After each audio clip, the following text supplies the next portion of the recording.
Hello. Good afternoon.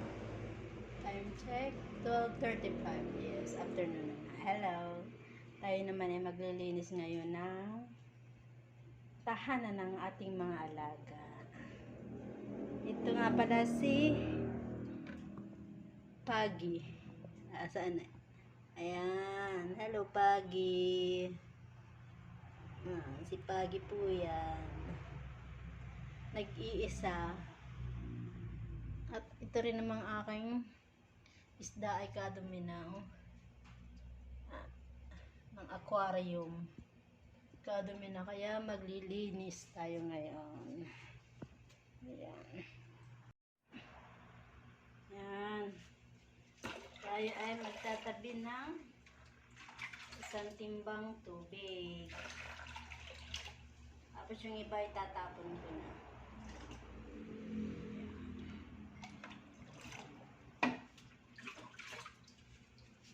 Ito ibabalik ko pagka yung papalitan ko na siya ng tubig para meron siya yung talagang kanyang tubig.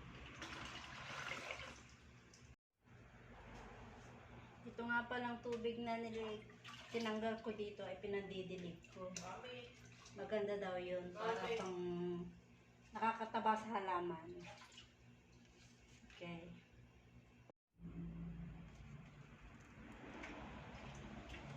Ito dati maraming isda.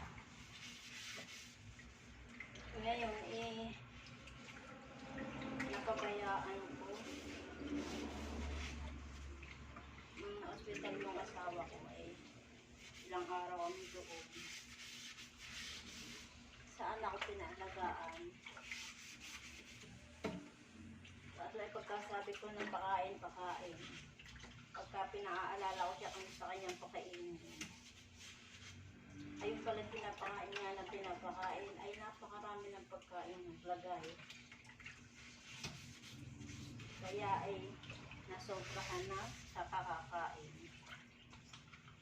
Namatay. Kagaganda pa naman noon. At mayroon pa ako doon yung parang tawag din para siyang janitor fish na pagka hindi Malaysia, Indonesia yun. Galing Indonesia. Ay namatay. Ngayon ay wala na akong makita ng ganun. Kaya rin, nag-iisa-isa na siya. At dati marami rin. Pinalit ko. Siguro nasa 4-5. Kaso nag-away-away sila. Hanggang ang natira na lamang ay iisa. Kung kailang gusto ko ng palitan at nag-iisa na nga, ay hindi naman mamatay. Kaso nga ko hinihintay ko siyang mamatay at para mapalitan ko na.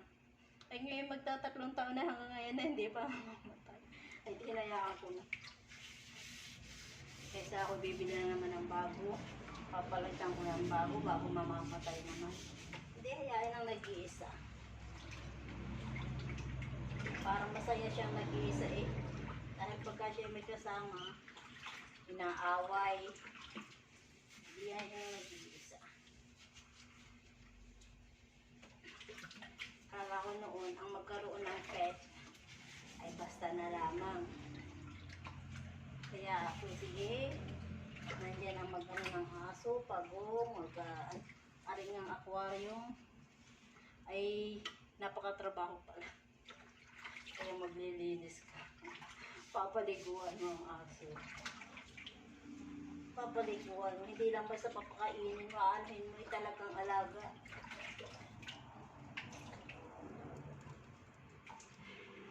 Ang pag-aalaga ay trabaho din Imbis na ipapahinga mo na, ay hindi. Kailangan mo maglinis na rin. Abagay, ang aquarium naman na aray, anong pinapalitan. Every 3 months ko siyang nililinis ng ganare. Pagka dinadagdagan ko na lang ng tubig. Ayan. Okay. Ito naman si Paggy. Ayan. Nasaan na ka nga, are? Nasaan ka na, Pagi? Ayan. Yan naman si Pagi. O, tingin-tingin, Pagi. Hello, say hello, vlogs. Hello, mga ka-reels. Ito naman si Pagi ay dapat pagkalilinisan mo ay halos dapat araw-araw. Dahil pag siya ay nadumi, minsan na kinakain niya. Kaya dapat ay lilinisan mo kung maaray araw-araw. Saka pagka hindi mo siya nalinisan ng 1 or 2 days, namamaho yung kanyang bahay gawa nga doon sa kanyang dumi. So, kaya talagang ang pag-aalaga ng mga pet ay trabaho na rin. Lahat ay trabaho. Pero nag-i-enjoy ka. Yan naman ang mahalaga.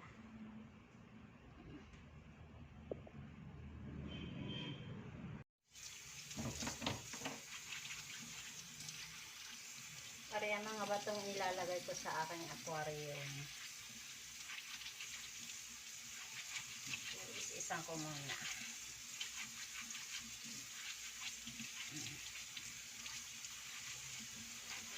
Malalaki na yung nilalagay ko.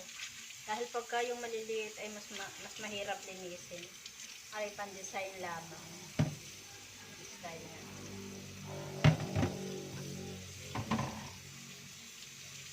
Tapos si Aredin. Meron ganito. Shell. Style lamang naman. Sadya matrabaho pero ayos lang. Yun naman sa dalawang yun naman sa akin dalawang aso ay ayun. Kada umaga ay papupuntahin mo sa looban, sabihin ay sa damuhan para doon dumumi araw-araw. Minsan twice a day pa.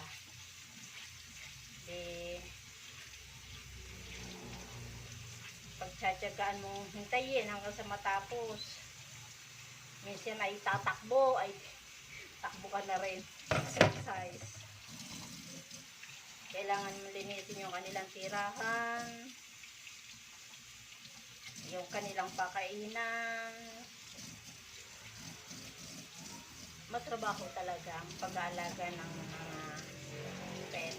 Pero kung saan ka masaya, hindi ayos lang. Go ka. Nakakatuwa naman pagka nakikita mo silang masaya, makulit. Nakakatuwa rin. Kaya kahit matrabaho, go lang. Yan ang istorya. Istorya ng mga mahilig sa hayop, sa mga mahilig mag-alaga ng kung ano-ano. Kaya, ayun lang. Yun lang ang masasabi ko. Pero kung kayo may tiyaga at talaga namang may oras, ay pwede kayo rin mag-alaga ng mga ganun.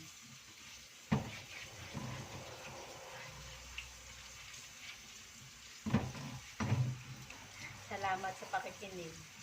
Pagsama sa akin sa pag-ano ko ng aking istorya para sa aking mga alaga. Okay, thank you.